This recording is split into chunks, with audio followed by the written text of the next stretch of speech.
Parce que cette réflexion est si égoïste et si égocentrique qu'elle ne pense qu'à sa gueule sans essayer en fait de s'asseoir et de comprendre l'autre. Une réflexion en fait typique de toutes ces femmes qui sont noyées dans cette mentalité toxique occidentale, le moi d'abord, le je. Et c'est donc cette culture du je qui est excessivement destructrice non seulement des dynamiques de couple, mais des relations humaines en général. Il faudrait comprendre que si la charge mentale d'une femme est à 100 sur 100, alors elle doit savoir que son homme est au moins à 150, si ce n'est 180, voire même 200 sur 100. Si on devait remettre la médaille de l'exagération à quelqu'un, je pense qu'après Neymar, ce serait elle qui aurait à coup sûr la deuxième place.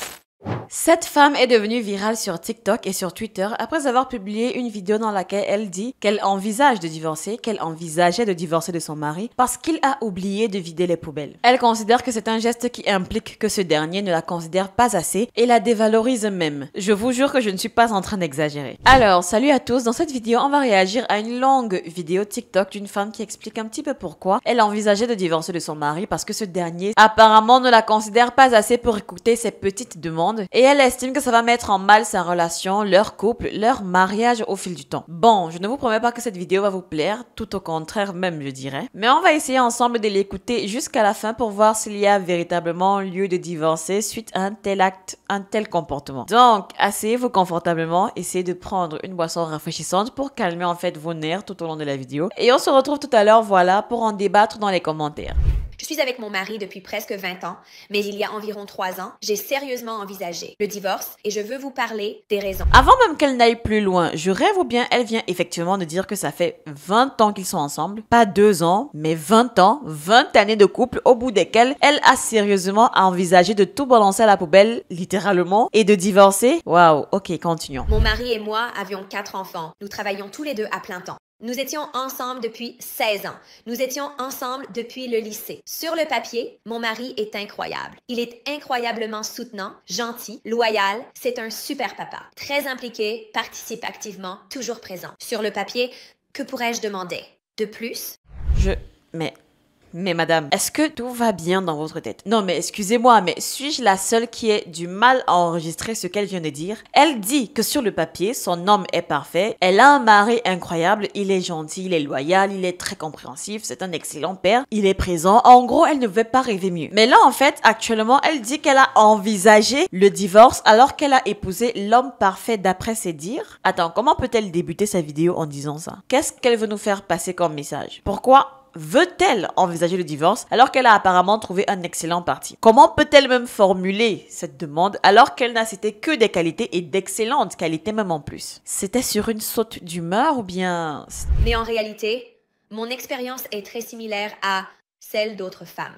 J'avais cette mari qui, sur le papier, était super, mais j'étais frustrée et épuisée par la maternité. Souvent, nous épousons ces hommes. Nous avons des relations super, puis nous avons des enfants. Et quand nous avons des enfants, les femmes souvent assument une part disproportionnée du travail à la maison et de la charge mentale, et c'est exactement ce qui nous est arrivé. Eh bien, je ne sais pas si elle était au courant que quand une femme devient mère, elle devient un petit peu une sorte de gouvernante, voire même de gouvernail dans la maison littéralement. Il y a quelque chose en nous, nous les femmes, qui naît une fois qu'on a des enfants, qui s'appelle l'instinct maternel. Et je ne cesserai jamais de le crier sur tous les toits parce que j'ai l'impression que beaucoup de femmes ne sont pas au courant de ce que ça implique de se marier et d'avoir des enfants avec quelqu'un. Elles pensent que c'est quoi? Que c'est comme pondre une poupée qui va voler de ses propres ailes après quelques heures de naissance. Les gens pensent même quoi en se mariant? Ils pensent même quoi en fait en ayant des projets de famille? Je n'arrive pas à comprendre le raisonnement. C'est la femme qui conçoit, donc c'est elle qui fait les enfants. Certes, il y a la participation d'un homme, évidemment, mais étant donné qu'il y a cet instinct-là en nous, qui n'a pas été mis par hasard, nous sommes programmés pour nous en occuper. Et c'est même la raison pour laquelle quand une femme est dans une maison, je sais pas, peut-être bordélique par exemple, avec des enfants qui crient un petit peu de partout, il est difficile qu'elle ignore le boucan, qu'elle ignore le bazar et qu'elle aille juste se coucher. Ça, c'est une anomalie. Sauf si, bien sûr, elle ne se sent pas bien. Parce que quand une femme, mère d'enfant, se rend compte que le cocon dans lequel elle vit, le cocon dont elle a la charge, est sans dessous, va falloir rappeler le troupeau à l'ordre et organiser le rangement. Je conseillerais vivement aux gens de se renseigner sur ce que c'est que l'instinct maternel. Il ne s'agit pas juste de faire des enfants et de s'en occuper, ça veut dire de les nourrir et s'arrêter là. Il s'agit de tout ce qui tourne autour, c'est-à-dire l'environnement, la nutrition, l'éducation, le bonheur, la santé, etc. Et j'ai cité l'environnement, ce qui veut dire que la gestion de l'environnement où doit grandir la progéniture nourriture, elle la responsabilité de cette dernière. 3 mois après la naissance de mon 4e bébé, j'ai regardé mon mari et dit « J'ai besoin de plus, fais-en plus. Je suis épuisée. Chaque soir au dîner, tu demandes quoi faire. Chaque jour à la garderie, tu demandes ce qu'il faut dans leur sac. Je gère tout ici, fais-en plus. » Il a dit « D'accord, dis-moi quoi faire. » Toutes les femmes ont entendu « Dis-moi juste quoi faire, je le ferai. » Pour rendre ma vie plus facile, en gérant seule les matins avec 4 enfants. Vider le lave-vaisselle, ranger la vaisselle, sortir les poubelles. Cela m'aiderait beaucoup car avec les enfants et le bébé qui pleure, je ne peux pas chercher leur bouteille d'eau dans le lave-vaisselle. Je dois juste savoir qu'elle est propre. Oui, bien sûr, je vais le faire. Et donc bien sûr, il le fait. Mais ensuite, je dois lui rappeler. Et puis il oublie et je dois encore lui rappeler. Et il y a eu un matin où je me suis réveillée et je suis allée mettre quelque chose à la poubelle et elle débordait. Et je suis allée chercher la gourde de mon fils et elle était dans le lave-vaisselle avec toute la vaisselle propre. Et je me suis sentie tellement irrespectée, invisible et sans valeur à ce moment-là. Et je me souviens avoir envoyé un texto à mon mari. Quoi? Comme pourquoi pas? Désolée, j'étais en retard. Et je me souviens avoir pensé, oh mon Dieu, il ne me voit pas. Parce que ce qu'il a fait m'a mise en retard pour le travail. Et il ne s'en soucie pas. Donc si je comprends bien, elle s'est sentie surmenée par toute la charge d'avoir 4 enfants et de s'occuper de tout à la maison. Et elle s'est adressée à son mari en lui disant que oui, voilà, il va falloir que tu m'aides sur ce coup-là. Je peux pas tout faire. J'ai besoin que tu fasses X, Y, Z choses le matin pour moi avant de partir au travail. Il était même d'accord. Il a acquiescé. Il a dit qu'il était prêt à l'aider. Et il l'a fait. Juste qu'il y a un matin où il n'a pas pu le faire parce que justement il était en retard pour le travail. Et elle s'est dit que c'est à ce moment en fait qu'elle s'est sentie dévalorisée et si peu respectée. Alors, si on devait remettre la médaille de l'exagération à quelqu'un, je pense qu'après Neymar, ce serait elle qui aurait à coup sûr la 2e place. Je ne comprends pas le raccourci, je ne comprends pas le lien, je ne comprends pas le schéma qui a poussé à cette conclusion. Je n'arrive pas à savoir si elle emploie ces mots juste pour les caméras ou pour mettre davantage l'accent sur le mal qu'elle a ressenti à ce moment-là, mais c'est extrêmement exagéré comme réaction. Dire qu'à cause de cet événement-là, elle s'est sentie peu respectée parce que quelqu'un a couru au travail pour éviter de se faire virer. Mais madame, est-ce que tout va bien dans votre tête? En parlant même de travail, il faudrait déjà qu'on sache ce que cet homme et cette femme font. Elle a dit au début qu'ils étaient tous les deux employés à plein temps, ce qui est une grosse erreur quand on a encore des enfants vraiment en bas âge. Mais bon, c'est leur choix. Ils n'ont qu'à dealer avec. Mais on va parler plus tard de ce qu'ils font. Du moins, on va pousser la recherche plus tard dans la vidéo. Il ne se soucie pas de l'impact sur moi et il ne voit pas comment chaque chose dans notre maison se passe parce que je lui demande de le faire, ou parce que je le fais moi-même, ou parce que je l'ai planifié et organisé. Le sac à langer est plein parce que je l'ai rempli, n'est-ce pas? J'ai mis les lingettes dedans. Et je me sentais tellement frustrée et je me souviens avoir pensé « à quoi bon? À quoi bon faire ça avec quelqu'un d'autre? Autant le faire seul. » Ce n'est pas parce que mon mari ne m'aimait pas ou qu'il m'a fait quelque chose, et ce n'est pas parce que je ne l'aimais pas, mais parce que je me sentais très exploitée dans notre relation. Elle s'est donc plainte d'être celle qui organise tout à la maison, d'être celle-là qui répète tout le temps « faites ceci, faites cela ». C'est sûr que ça fait chier de tout le temps se répéter en longueur de journée. Surtout ce qui doit être fait et ce qui ne doit pas être fait. C'est tout à fait compréhensible, je n'en disconviens pas. Seulement, je ne sais pas à qui en fait elle aimerait donner cette tâche. Dans ce cas de figure. Si elle n'organise pas tout à la maison, alors qui le fera? Est-ce que vous pensez vraiment qu'un homme pense à ce genre de choses? Un homme qui fait minimum du 8h, 16h, voire même beaucoup plus en général. Vous pensez qu'il y pense? Bon oui, parce que forcément il y a peut-être des hommes qui y pensent. Mais est-ce que dans la majeure partie des cas, parce qu'il faut parler du général et non du particulier, est-ce que dans la majeure partie des cas, les hommes sont en mode planning et organisation en ce qui concerne les choses de la maison? Surtout quand ils sont en couple, en relation, et qu'ils vivent avec cette dernière. Moi je me pose en fait la question. Donc laissez-moi vos avis en commentaire. Parce que de la façon dont elle se plaint et de comment elle arrive à faire tout ça de toute seule, etc., qu'il faut tout le temps qu'elle organise, qu'elle planifie pour que tout se passe bien à la maison, j'ai l'impression qu'elle espère ou alors qu'elle pensait que ça allait être la charge de quelqu'un d'autre. Non mais sérieusement, à défaut d'avoir une nounou, à défaut d'avoir une ménagère, ce sera très souvent la femme qui va s'en occuper. Bah oui, surprise, surprise. Et même quand vous prenez une aide pour le ménage ou pour vous occuper des enfants, c'est qui d'après vous qui le fait encore? C'est une femme, on est d'accord. Parce qu'il n'y a qu'une femme pour avoir cette facilité à s'occuper d'une maison.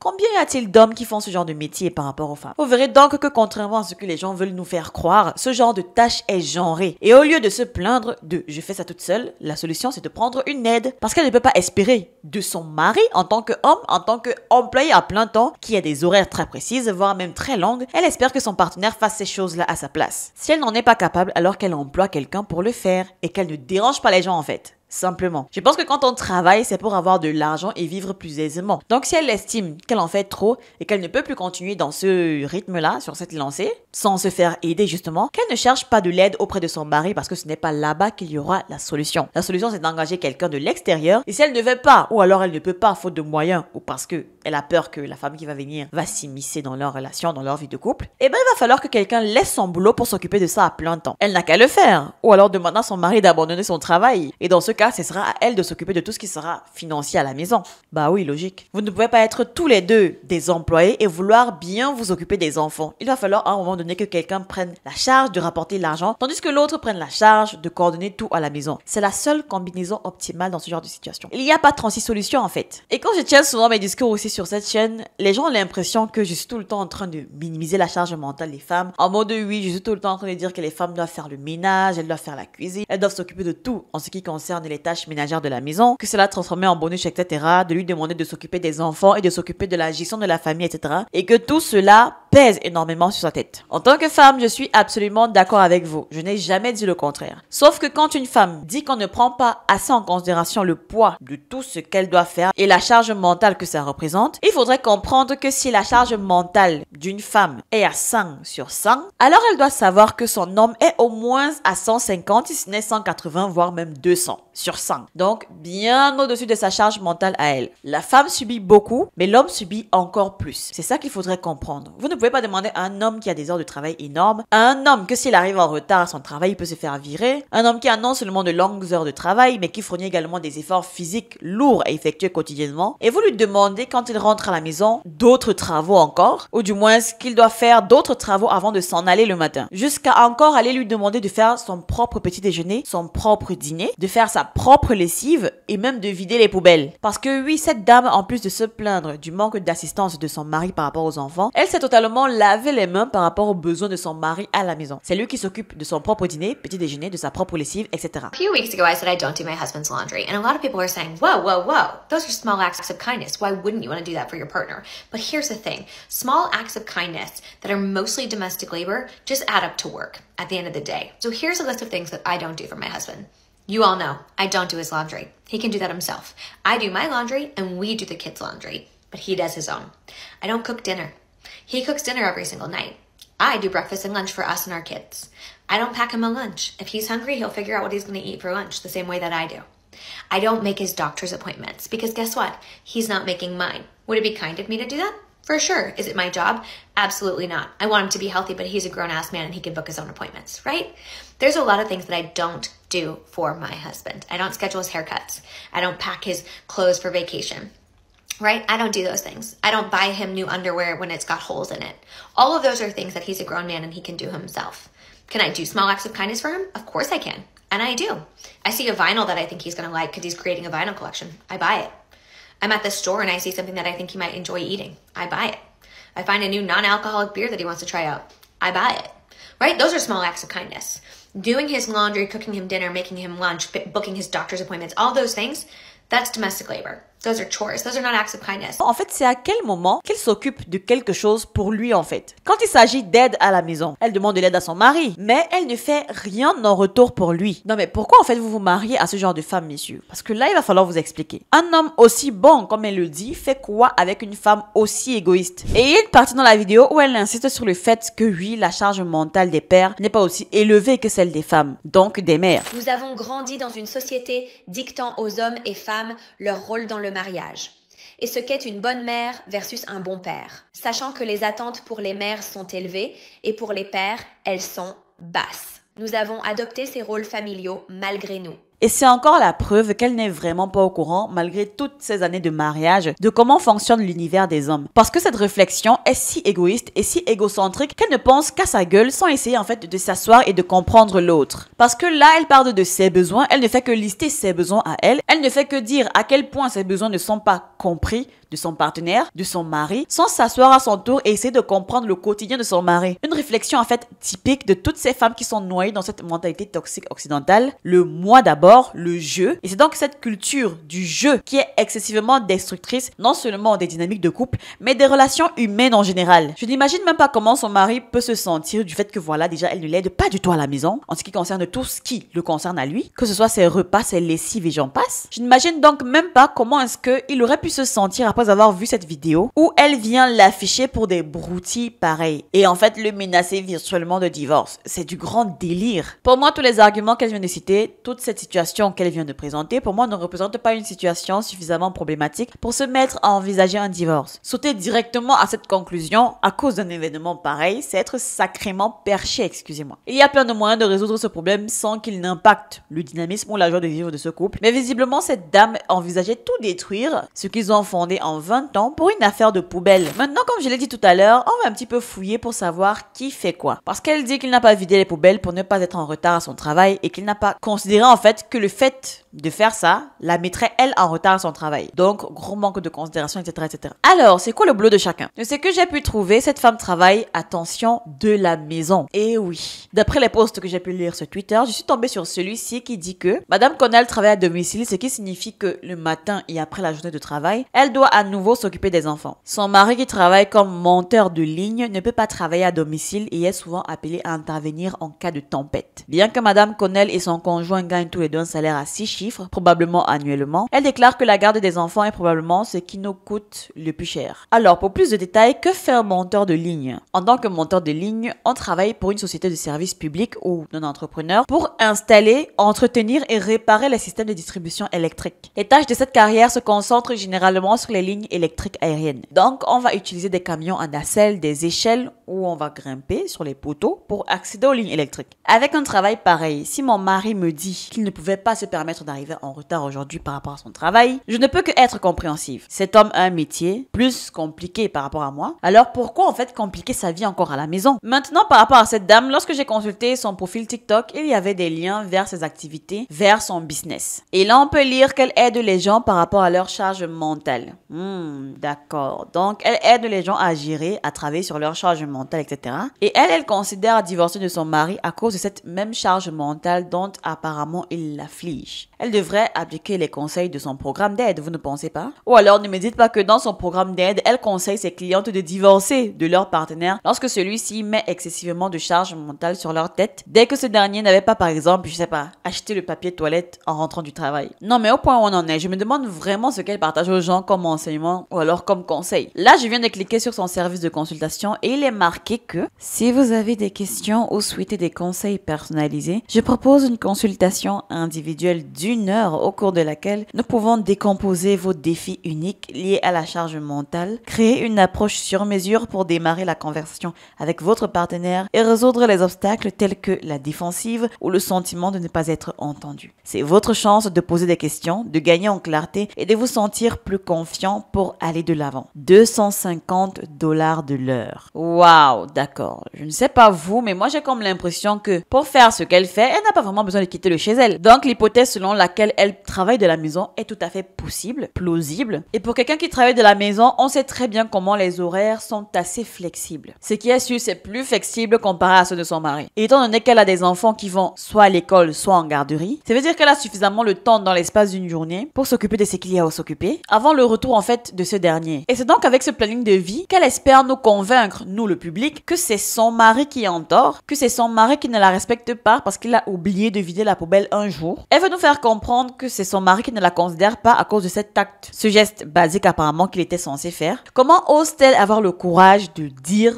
des choses pareilles? D'autant plus que malgré le travail qu'il a, il a quand même formulé le souhait de l'aider. Il a émis le souhait de l'assister. Il a répondu favorablement lorsqu'elle lui a demandé de l'aide par rapport aux tâches de la maison. Et il l'a fait, juste que voilà, c'est un homme occupé. Et les hommes, la plupart du temps, sont monotâches. Donc, à défaut de leur rappeler tout le temps comme elle se plaignait, il n'y a pas vraiment d'autre moyen de lui faire comprendre qu'il doit faire X tâches à tel moment précis. Donc, venir se plaindre à Mondo Vision le jour où il ne l'a pas fait, le jour où il était pressé d'arriver au boulot, c'est une faute tellement tellement grave qu'elle estime que son mari la prend pour je ne sais pas quoi en fait. Et c'est par rapport à ce travail qu'elle peut faire à domicile et être légèrement en retard qu'elle décide d'envisager le divorce par rapport au travail de son mari à lui. Non mais c'est une dinguerie d'être aussi perché. C'est très égoïste, c'est même psychotique à un moment donné ce genre de degré d'égoïsme. Il est psychotique, je suis désolée. On ne parle même pas d'un acte commis avec malice, avec de mauvaises intentions. On parle d'un oubli. Mais pour un oubli, elle prend des mesures aussi drastiques. Waouh! Nous avons travaillé pour comprendre l'équité dans notre relation et je peux dire que 3 ans plus tard, nous sommes plus heureux que jamais. Notre maison fonctionne bien. Cela a demandé beaucoup de travail. Cela a pris environ 18 mois pour y arriver et cela en valait la peine. Mais ce n'est pas rare. Si votre femme dit « Je suis épuisée, j'ai besoin de ton aide », elle veut plus d'aide. Cela nuit à votre relation. Cela ruine votre mariage si vous n'aidez pas équitablement. Parce que dans la plupart des foyers, les données le confirment. Les femmes font plus de travail. Elles font plus de cuisine, ménage, lessive, garde d'enfants. Et les hommes ont plus de temps pour des choses comme leur passe-temps, comme le golf, faire de l'exercice, courir un marathon. Et donc, nous devons avoir des conversations difficiles sur notre temps et travail à la maison. Ce qu'est le travail invisible. Nous devons parler de ces choses. Et quand nous ne le faisons pas, l'alternative est que vous n'avez plus de mariage. Ou du moins, pas un mariage heureux. Et donc, je partage cette histoire parce que je ne pense pas être seule dans cette expérience.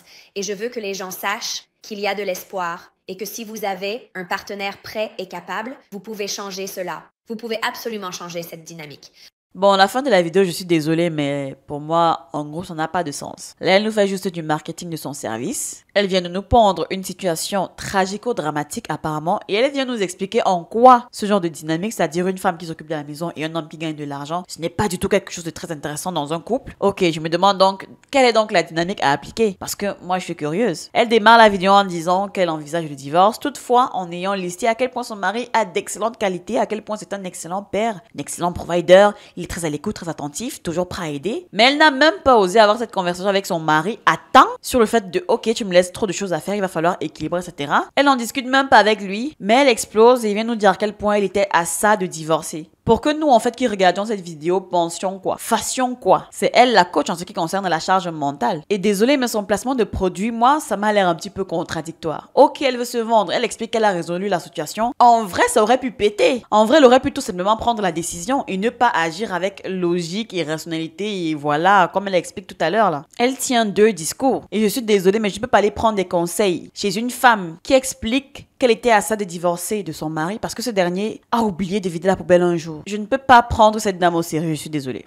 Qu'elle nous mette un véritable problème relationnel de dynamique de couple sur la table et elle nous montre comment est-ce qu'elle est venue à bout de ce problème. Et là, en fait, ça va lui donner du crédit. Parce que là, elle dit que ça leur a pris 18 mois pour, voilà, comprendre ce qui n'allait pas dans cette dynamique, etc. Mais 18 mois, c'est long pour une affaire de poubelle, vous ne trouvez pas? Et surtout, venir post-événement nous présenter la raison qui aurait pu la faire divorcer. Non, mais je suis désolée, mais c'est pas très crédible comme comportement. Et aussi, en fait, c'est quoi cette habitude que les gens ont de venir partager le linge sale de leur mariage sur les réseaux? C'est quoi ce délire? Et quel linge sale même? Il y a de vrais problèmes dans la vie, mais elle vient nous parler d'une affaire de poubelle. Pour moi, la conclusion de tout ce qu'elle vient de faire là, c'est probablement de vendre plus de consultations par rapport à ce délire de traitement de charge mentale, etc. qu'elle brandit depuis le début de la vidéo. Et ça se voit dans son discours que ça ne s'adresse qu'aux femmes, ce genre de prise en charge, ce genre d'assistance. Et quand on suit son raisonnement, si c'est le conseil qu'elle donne aux gens dans ses formations, dans ses sessions d'aide, d'assistance, alors je me demande le nombre de mariages en fait qu'elle a dû ruiner comme ça. Et l'argument qu'elle brandit pour justifier ce genre de décision drastique, c'est que c'est une mère de 4 enfants qui travaille à plein temps.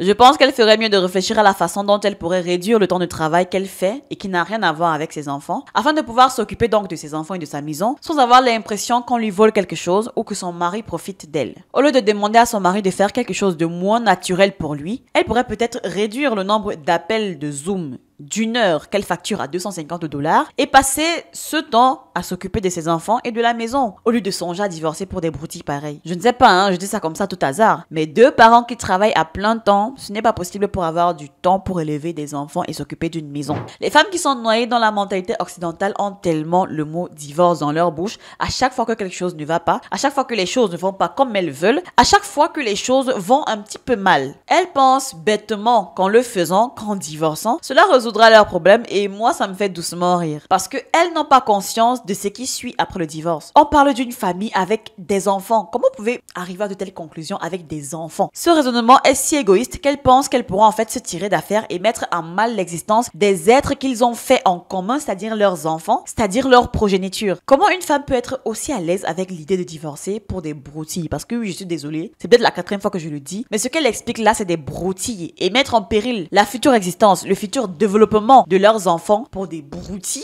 c'est d'un égocentrisme, d'un égoïsme, c'est d'une culture tellement narcissique que ça frôle l'hystérie. Il y a des situations où le divorce, il est inévitable, où il est même nécessaire. Ça veut dire que dans une situation où c'est le divorce ou rien, parce que vous avez besoin de vivre, vous avez besoin même de survivre, c'est-à-dire vous avez un mari, je sais pas, violent, un mari dangereux, un mari hyper dépensier qui accumule les dettes en son nom et en votre nom même, un mari alcoolique, bref, un mari avec des réels défauts, de réels soucis, de réels problèmes qui mettent en mal votre relation et qui met en danger votre vie. Là, dans ces cas de figure, c'est le divorce ou rien. C'est une véritable raison de divorcer dans ces cas de figure. Mais parce que ton mari a un jour oublié de vider la poubelle parce qu'il s'est rendu compte qu'il arrivera en retard s'il le faisait, et tu réussis à formuler, à faire germer le terme divorce dans ta tête et même l'afficher comme ça en mondovision, jusqu'à arriver à la conclusion comme quoi c'est la solution à ce problème parce qu'elle estime qu'elle ne s'est pas faite respecter. Waouh, c'est très grave. C'est fou à quel point cette femme est juste déconnectée de la réalité. Bref, je préfère arrêter le massacre à ce niveau et clôturer la vidéo. Je souhaite du courage à cet homme pour réussir à s'en sortir dans un mariage pareil. Dites-moi ce que vous en avez pensé dans les commentaires. N'oubliez pas de liker, de vous abonner et de partager la vidéo. Mon Instagram est juste en description. Merci à ceux qui s'abonnent là-bas. On se dit donc à bientôt dans une prochaine vidéo. Ciao!